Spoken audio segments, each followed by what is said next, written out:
পত্রিকায় এসেছে বিগত সরকার নির্মিত মসজিদ নির্মাণে অঢেল দুর্নীতি হয়েছে। যে মসজিদ নির্মাণে আর্থিক দুর্নীতি হয়েছে সে মসজিদে নামাজ পড়া যাবে কিনা, গুরুত্বপূর্ণ প্রশ্ন।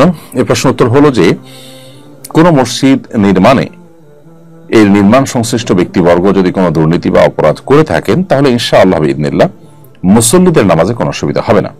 কারণ প্রথমত আল্লাহ সুবহানাহু ওয়া তাআলা কোরআনে কারীমে একাধিক জায়গায় আমাদেরকে এ বিষয়ে জানিয়েছেন যে আল্লাহ তাযরু ওয়াসিরাতুন বিজরা উখরা, কেউ কারোর পাপের বোঝা বহন করবে না। যেহেতু কেউ কারোর পাপের বোঝা বহন করবে না, অতএব আমরা অন্য কেউ মসজিদ তৈরি করতে গিয়ে দুর্নীতি করেছে, অন্যায় করেছে, এরকম কোন বিষয় আশয় সেটার দায়ভার আমাদের উপর আসবে না ইনশাআল্লাহ তাআলা। হ্যাঁ, কোন অন্যের জায়গা জবরদখল করে বা কারোর জায়গায় অন্যায়ভাবে মসজিদ নির্মাণ করলে বা জায়গা ছিনতাই করে সেখানে মসজিদ নির্মাণ করলে সেই জায়গায় নামাজ হবে কিনা এটা নিয়ে ওলামাদের মধ্যে দুইটা মত আছে। এক্ষেত্রেও বিশুদ্ধ মত হলো নামাজ হয়ে যাবে, তবে বিকল্প থাকলে সেই মসজিদে যাওয়া উচিত নয়।